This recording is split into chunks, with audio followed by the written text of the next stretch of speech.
할렐루야. 몇 분들과 인사하실 때 오직 주님만 따라갑시다 이렇게 하면 인사하실까요?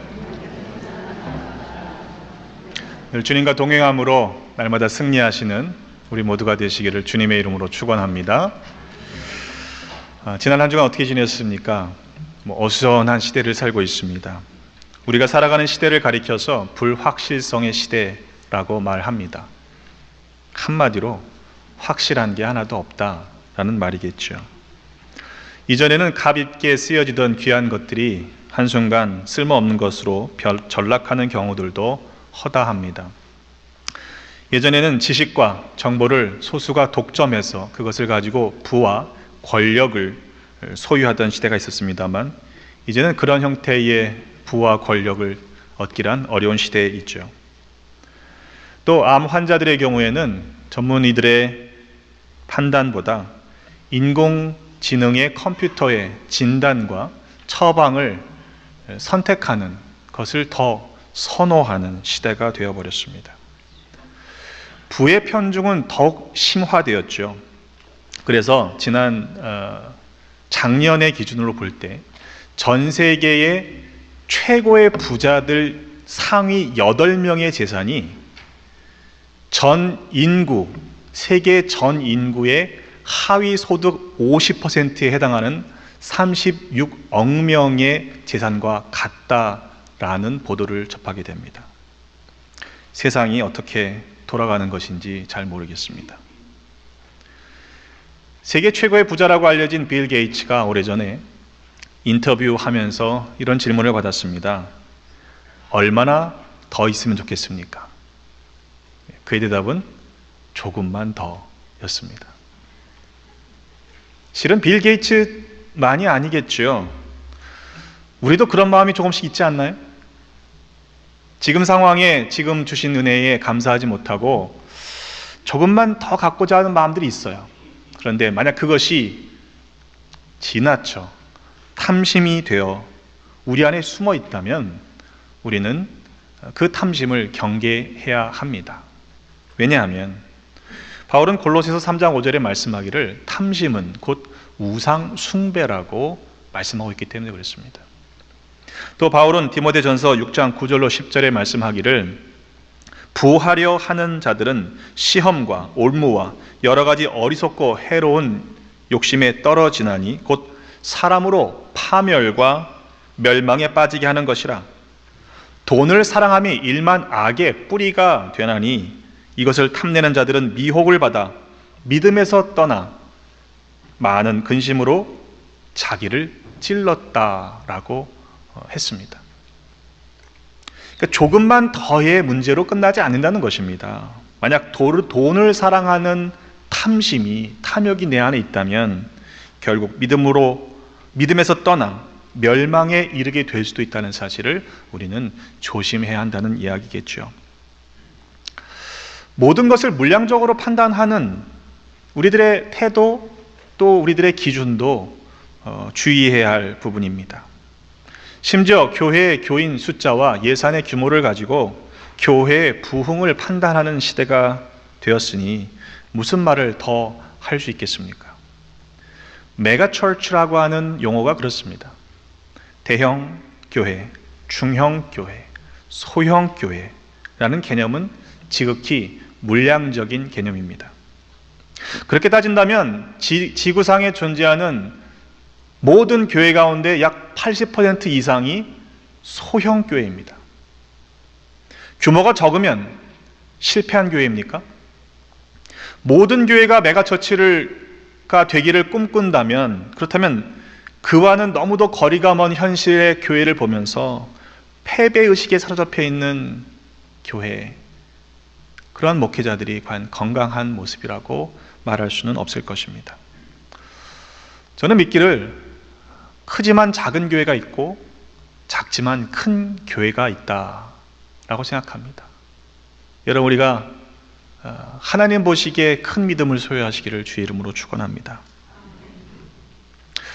그런데 요즘 교인들 보면요, 우리 교회 얘기가 아니고요, 현대 교인들의 특성을 보면 상대적으로 규모가 큰 교회를 선호합니다. 왜냐하면 큰 교회가 제공하는 좋은 프로그램과 또 서비스가 있기 때문이죠. 그런데 큰 교회를 선호하는 또 다른 숨은 이유 중에 하나는 익명성 때문에 그래요.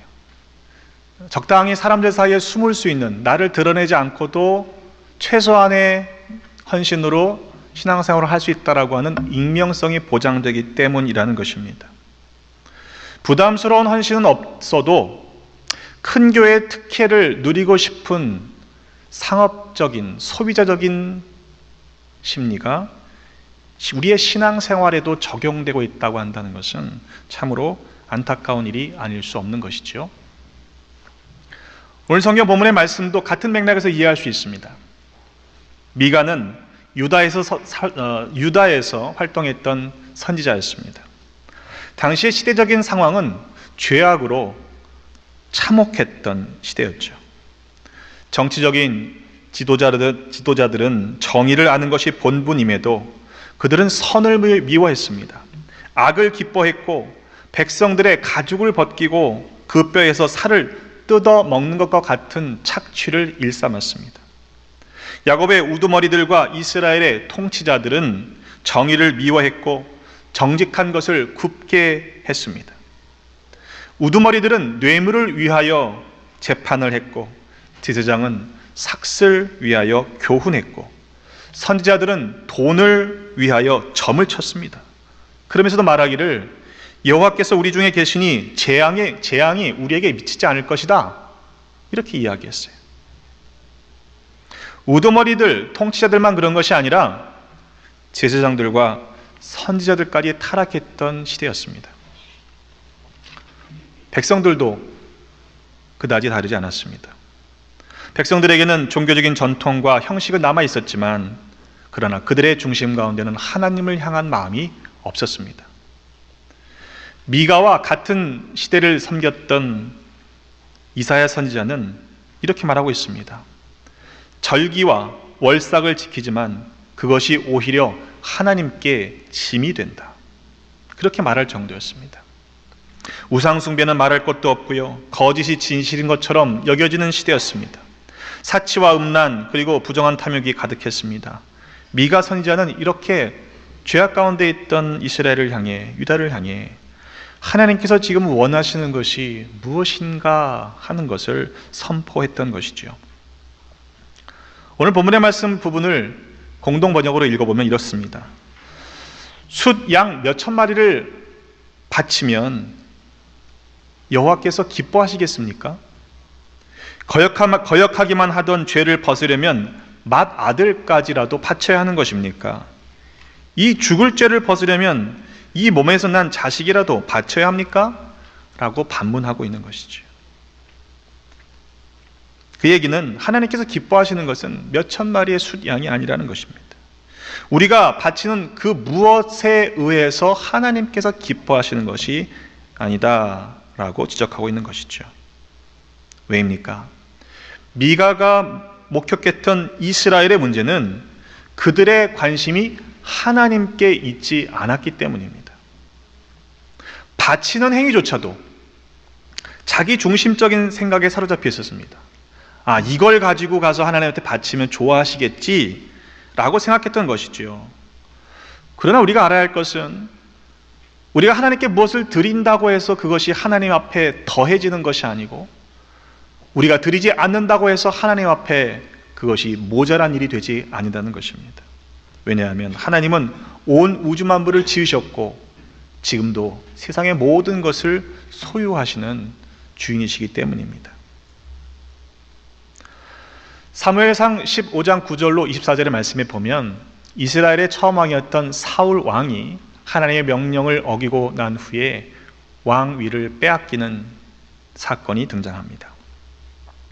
하나님께서는 아멜렉의 모든 것을 진멸하라라고 명령하셨죠. 그런데 사울은, 백성은 아각과 그의 양과 소의 가장 좋은 것 또는 기름진 것과 어린 양과 모든 좋은 것을 남겨놓고 가치 없고 하찮은 것을 진멸했습니다. 이에 사무엘이 하나님의 말씀을 듣고 사울을 향해 가서 하나님이 당신을 왕으로 세우신 것을 후회하십니다 이렇게 얘기하자 사울 왕은 아니 무슨 소리입니까? 저는요 하나님의 명령을 다 지켰습니다. 이렇게 말합니다. 그때 사무엘이 이렇게 이야기하죠. 아니 그러면 내 귀에 들리는 저 소의 소리, 양의 소리는 무슨 소리입니까? 사울이 대답합니다. 여호와께 제사를 드리러 양들과 소들 중에 좋은 것을, 가장 좋은 것을 남겨두었습니다 라고 변명하죠. 정말 그렇습니까? 사무엘이 꾸짖습니다. 주님께서 어느 것을 더 좋아하시겠습니까? 주님의 말씀에 순종하는 것을 좋아하시겠습니까? 아니면 번제나 화목제를 드리는 것을 좋아하시겠습니까? 잘 들으십시오. 순종이 제사보다 낫고 말씀을 따르는 것이 숫 양의 기름보다 낫습니다. 거역하는 것은 점을 치는 죄와 같고 고집을 부리는 것은 우상을 섬기는 죄와 같습니다. 임금님이 주님의 말씀을 버리셨기 때문에 주님께서도 임금님을 버려 왕이 되지 못하게 하셨습니다. 그제서야 상황이 심각해진 것을 깨닫고 사울은 자신의 죄를 인정합니다. 내가 여호와의 명령과 당신의 말씀을 어긴 이유는 내가 백성을 두려워하여 그들의 말을 청종하였기 때문입니다.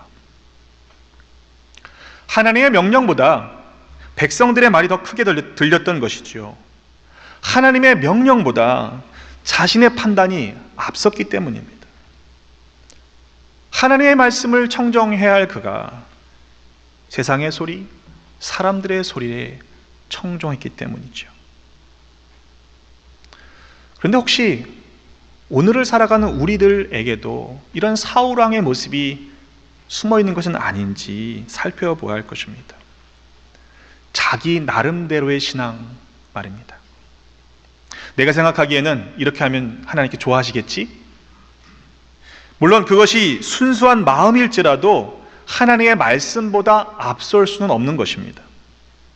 하나님의 말씀에 내 생각과 판단을 더하거나 덜하는 가감해서는 안 되는 것이죠.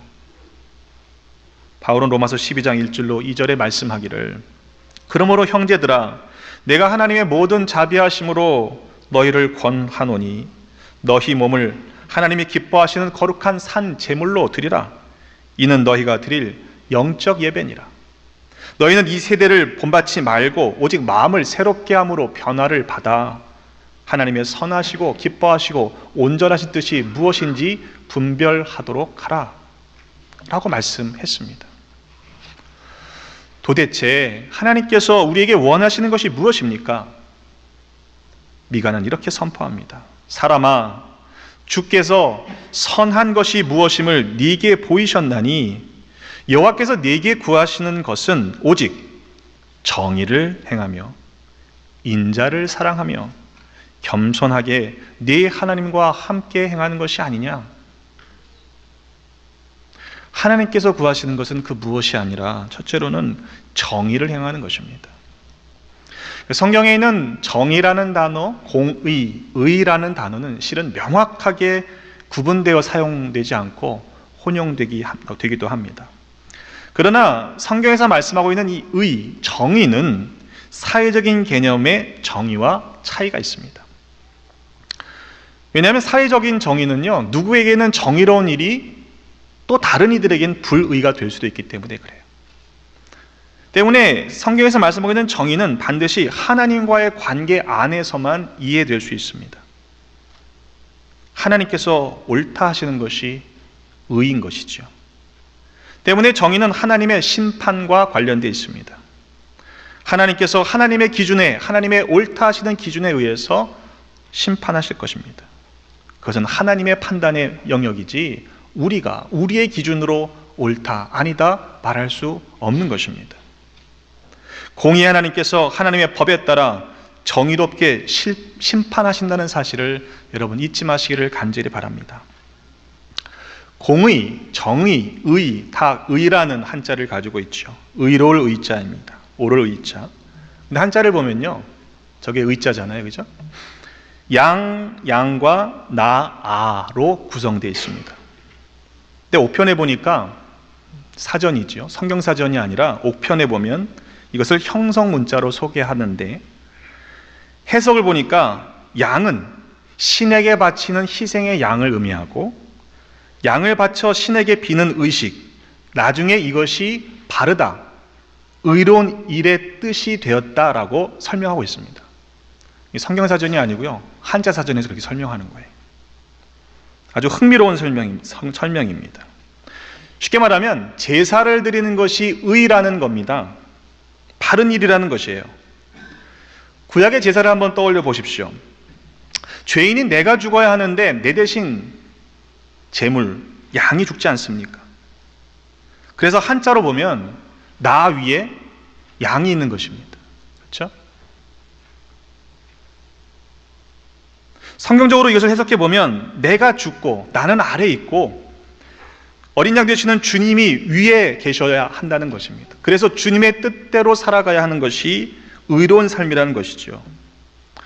뭘 저렇게까지 해석하냐라고 생각하실런지 모르겠습니다만, 왜냐하면 성경적으로 볼 때에도 의는 믿음과 연관되어 있기 때문입니다.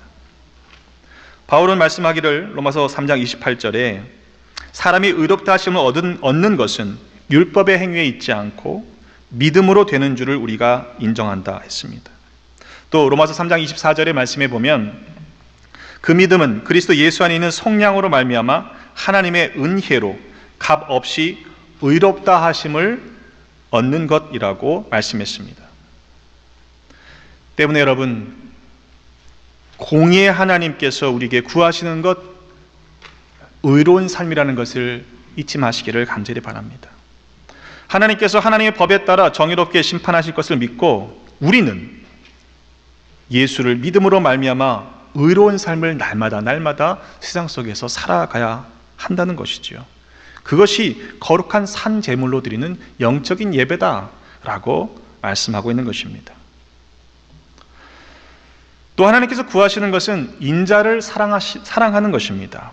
Love, mercy, 자비와 사랑입니다. 자비라는 것은 이중적인 의미가 있습니다만 잘못을 저지른 사람에게는 그 잘못을 용서하는 것을 의미하고, 또 어려움을 당하는 사람들에게는 그 사람들을 돕는 긍휼한 마음, 사랑을 의미하죠. 그런데 정작 보면 우리는 자신들에게는 너무 자비로워요. 하지만 다른 사람들에게는 때로 지나치게 잔혹할 때가 있습니다.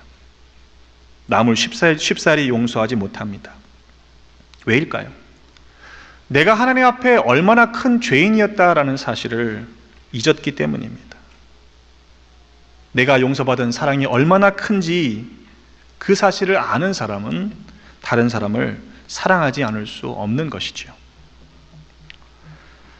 누가복음 10장 30절에서 37절의 말씀에 보면 예수님의 비유 가운데 선한 사마리아인의 비유가 나옵니다.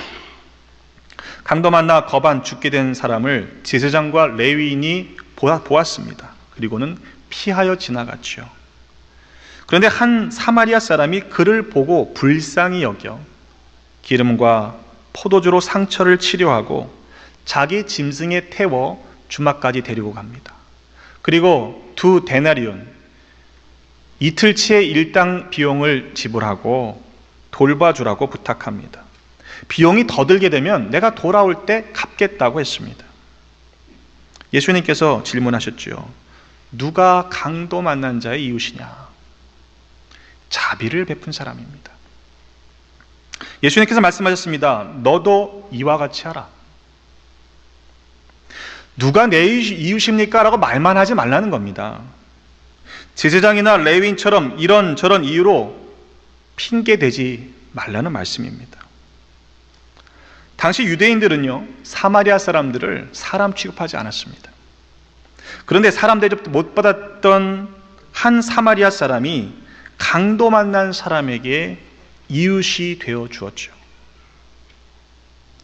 강도 만난 사람을 보고도 피하여 지나간 제사장의 제사를 받으시겠느냐? 이 말입니다. 그를 보고 피하여 지나간 레위인의 의가 과연 의로운 것이겠느냐? 라고 말씀하시는 것이죠. 여러분, 그리스도인이라는 이름은 교회 안에서 불려진 이름이 아닙니다. 교회 안에서 그리스도인으로 살아가는 것은 쉬운 일입니다.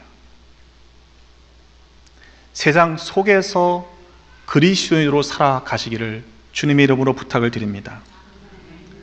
일주일에 1시간 잠깐 들려 예배하는 것으로 하나님께서 기뻐하시는 예배자가 될 수 있다고 생각한다면 큰 착각입니다. 미가 선지자의 관점에서 본다면 단 한 번의 예배를 온전하게 드리기 위해서는 매일매일의 삶을 어떻게 살았는지가 중요한 요소가 되기 때문이죠. 예배자로 드려지기에 적합하지 못한 삶을 그냥 살다가 1시간 예배 드리는 것으로 때우려고 생각한다면 그것은 매우 가벼운 믿음이 아닐 수 없는 것입니다. 물론 모이는 교회가 중요합니다.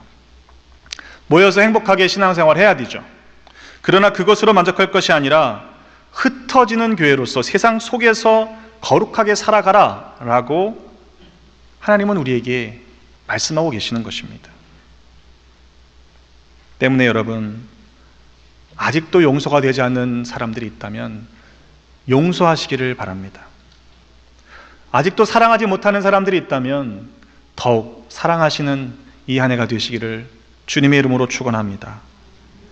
주님께서 우리를 먼저 사랑하신 이유입니다. 셋째로 하나님께서 구하시는 것은 겸손히 하나님과 동행하는 것입니다. 구약에 보면 에녹이라는 인물이 아주 짧게 소개되고 있죠. 그런데 그는 하나님과 동행한 것 외에는 더 이상 소개되지 않습니다. 설명하는 것이 없습니다. 그런데 창세기 5장 24절의 그 에녹과 관련된 말씀을 현대인의 성경은 이렇게 번역합니다. 그가 하나님과 깊은 교제를 나누며 사는 중에 하나님이 그를 데려가시고 그가 사라지고 말았다. 그러니까 하나님께서 원하시는 것은 무엇을 가지고 하나님을 기쁘시게 해드리는 것이 아니라 하나님과의 깊은 교제를 원하시는 것이라는 말입니다. 예를 들어 한번 생각해 보겠습니다. 여러분, 사랑하는 사람이 얼굴을 한 번도 안 보여주는 거예요. 그리고 매번 때마다 선물만 보내와요. 그걸 기뻐하실 만한 분이 있습니까? 몇몇 분이 있는 것 같긴 하지만 그래도 그걸 원하시는 분들은 없을 거예요. 그죠? 사랑하면요, 함께 있고 싶은 거예요. 그렇죠? 선물만 보내온다고 충분하게 생각하는 사람은 없습니다. 하나님을 사랑하면 하나님과 더 가까이 있고 더 동행하고 싶지 않을까요? 하나님과 동행하면, 하나님과 함께 걸어가면 하나님의 시선을 갖게 되어 있습니다. 왜? 하나님과 같이 가기 때문에, 같은 방향이기 때문에 하나님의 시선을 갖게 된다는 것이에요. 바꿔 얘기해 보면 우리가 하나님의 시선을 갖지 못하는 이유는 하나님과 동행하지 않기 때문이라는 것이죠. 여러분, 하나님과 동행하면요, 하나님의 시선을 갖게 되면요, 하나님이 미워하시는 것도 보입니다. 잠언 6장 16절로 19절의 말씀에 보면 여호와께서 미워하시는 것 곧 그의 마음에 싫어하시는 것이 예 7가지라고 말씀하는데 곧 교만한 눈, 거짓된 혀, 무죄한 자의 피를 흘리는 손, 악한 계교를 꾀하는 마음, 빨리 악으로 달려가는 발, 거짓을 말하는 망령된 증인과 형제 사이를 이간하는 자, 그것을 하나님께서 미워하신다고 했습니다. 때문에 여러분, 하나님이 미워하시는 것을 우리의 삶에서 조금이라도 여러분 닮아가지 마시고 하나님께서 기뻐하시는 일들을 행할 수 있는 믿음의 사람들이 되시기를 주님의 이름으로 축원합니다. 한 어린 아들이 자기 전에 취침 기도를 하면서 친구들과 가족 기도를 하고 잘 자게 해주세요 라고는 기도를 마무리할 때에 마지막에 동요를 부르는 겁니다. 엄마가 지켜보다가 그 동요가 끝나고 나서 이렇게 묻습니다. 얘야, 기도를 하고 나서 왜 동요를 불렀니? 근데 그 아들이 대답하기를, 엄마, 하나님은 너무 슬픈 이야기만 들으시는 것 같아요. 하나님을 좀 즐겁게 해드리려고 불렀어요. 그랬다는 거죠. 여러분, 우리들의 기도, 우리들의 신앙의 모습, 하나님 앞에 나와 구하는 것들이 과연 무엇인지 생각해 볼 필요가 있습니다.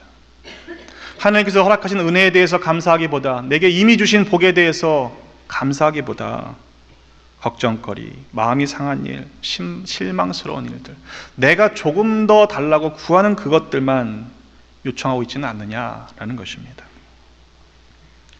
하나님께서 원하시는 것은 그 무엇을 가지고 하나님을 기쁘시게 될 수 없습니다. 그것이 아니죠. 겸손히 하나님과 동행하는 것이라고 선지자는 우리에게 말씀하고 있습니다. 여러분, 하나님과 동행하며 살고 싶지 않으십니까? 별로 원하시지 않으세요? 하나님의 기쁨이 되는 삶을 살고 싶지 않으십니까? 우리 2017년도 우리 남은 인생을 그렇게 살아가십시다. 하나님께서 무엇을 기뻐하시는지 무엇을 미워하시는지 분별할 수 있는 믿음의 성숙한 사람들이 되시기를 또한 주님의 이름으로 부탁을 드립니다. 그러려면 내 중심의 신앙생활에 머물지 말아야 합니다. 하나님께서 기뻐하시는 것이 무엇인지는 분명하게 선포되었습니다.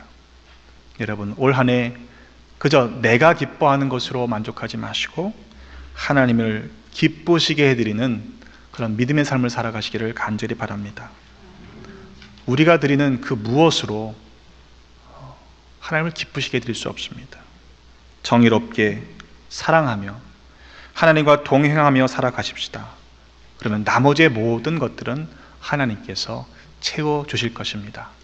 그런 은혜를 누리시는 우리 모두가 되시기를 주님의 이름으로 축원합니다. 기도하겠습니다. 하나님, 내 만족을 위한 이기적인 신앙에서 벗어나 하나님을 기쁘시게 해드리는 성숙한 믿음의 사람들이 되게 하여 주옵소서. 우리를 통해 하나님의 정의가, 주님의 자비가 세상에 흘러가게 하시고 날마다 주님과 동행하며 사는 기쁨을 허락하여 주옵소서. 예수 그리스도의 이름으로 기도하옵나이다. 아멘.